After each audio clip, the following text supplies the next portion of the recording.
Hey, low budget, how about it? Hey. I don't know if it's gonna fit. Go for it. That might be a little bigger like that. That's okay. Now we just added the chain. That's effed up. You guys might be a little extra wide. I just can't wait for Matt's hood to fly up during this race. Well, I'll know when Tommy's turning because I'll see him out of one of the windows. So.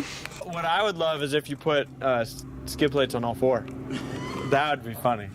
We got it on. The thing is that it's right near the end, so you have a 15-foot gap. Cool.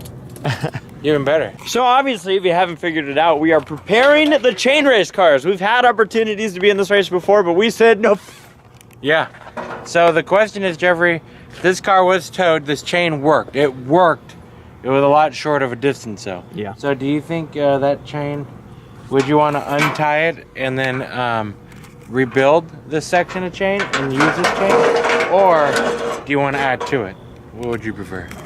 Well, if I had the choice, which right now we don't because we don't have it, I'd say I'd use the exact same chain you have. Yeah. That would be my first pick. Because if my rear, well, I was gonna say if I have a tow hook, but Oh, you do. Same type of car. really, It's going to be the yeah, exact same. but where is Let's it? take a look. That's the question. Is Yeah, where did it end up? exactly. I think you're just going to be pulling with the trunk. It should be there. Yeah, there it is. You're going to fix her car.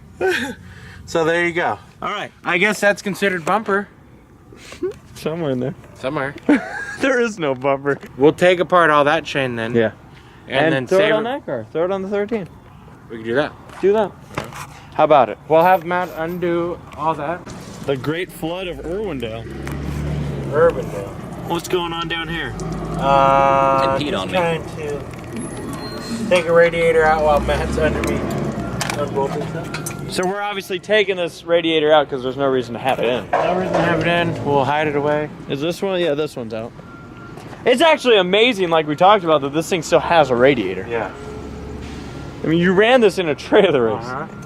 So Sarah will be driving this.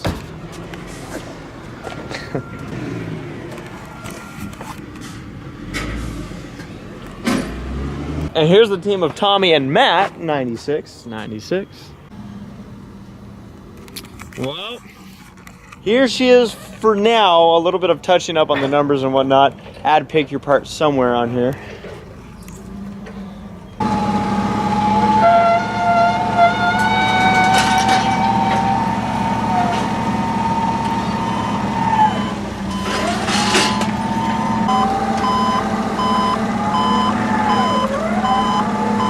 What are we doing? Are we going to try to break this wheel off?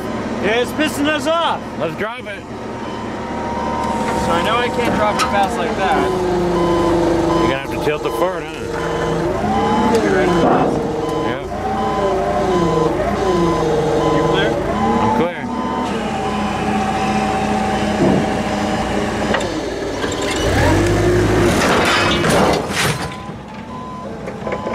No. So as the night grows deeper, it is now just past 3:15 in the morning. Going to be staying at one of the local hotels, great sponsor of the Speedway, Courtyard by Marriott. It's the quickest we've had a full-on night of destruction like this happen back to back. And the artillery is ready. First of 5 nights of destruction. This is the second of 6 big days or events of destruction.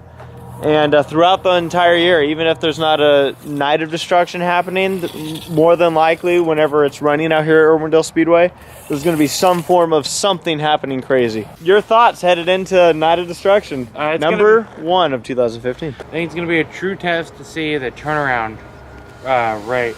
Like you said, I'm excited to see how all the cars perform and how they come back after the event, because this is, like you said, the quickest turnaround we've had to do. And this will be the quickest turnaround of the season. So what could happen between here and next event could be either a lot more damage than what we had before. Maybe we had some lucky breaks and brought some cars home. Maybe we prepped that time off. We had more time to prep the cars compared to what we're doing now. Definitely that's one of my most favorite parts of Nights of Destruction. Of course, I love to compete, but it's always fun to see what these cars look like before and after. Especially these auto soccer cars. They're the these big. are the least prepped cars. These cars going into this event are as prepped as the car that I won in the Demolition Derby last year. So very little prep, a whole lot of fun. Something big came out this week involving Irwindale Speedway. The ticking time bomb is ticking quicker now. Irwindale Speedway property was sold in 2013, and now it looks like the property owners that have allowed racing to happen while they figure out their plans have made plans to turn this property that we're standing on and racing on into a strip mall. So those plans could happen as early as the start of next year. Yeah, which essentially means this currently could be the last ever season of the low budgets. And it's one of those things where it's like you have such a big event, such excitement heading into this year, but then coupled with that, it's a bit of a drain, and it's obviously a shame. This facility's been running since 1999. It really is a jewel among short tracks in the nation, and a lot of big events have happened here.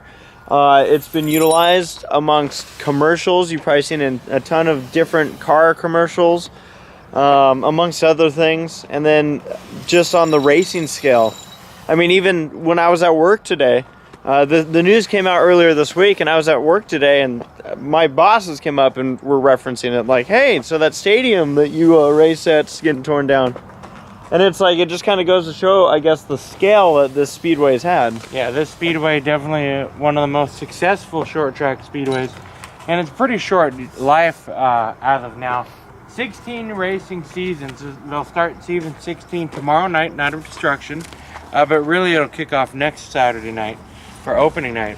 When I'm in BabsCon. Yeah, it's had its huge successes and definitely has been host to many very big special events for motorsports. What it boils down to is that this show was made possible purely from the generosity of the track, allowing two of its employees to do totally stupid but semi-productive things here in the pits. Yeah, absolutely, and hopefully those days aren't going as quickly as we as quickly as they could.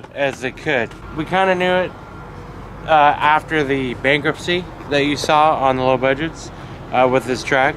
After the bankruptcy happened, it was clear as day. Everybody knew that this was going to be a year-to-year basis, and it seems like the news is already starting out at the beginning of this year that at the end of this year could be the end of Irwindale Speedway. Now, that all being said, obviously a kind of a damper going into the first Night of Destruction. However, Tommy and I, knowing that likely we'll have nowhere to put most, if any, of these cars, let's just say that if we get to a Night of Destruction and we know that'll be the last one ever at the Speedway and possibly the last one ever for the low budgets, it'll be a Night of Destruction unlike any other you've seen on the low budgets.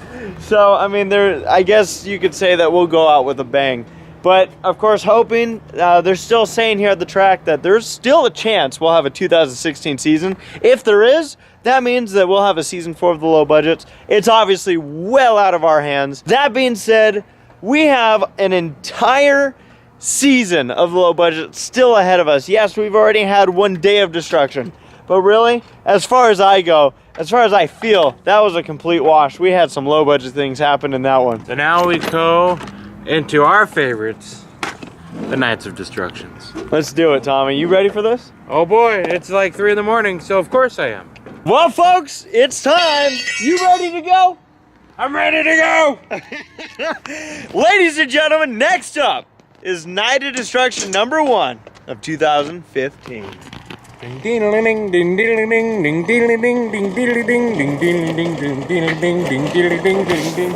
go!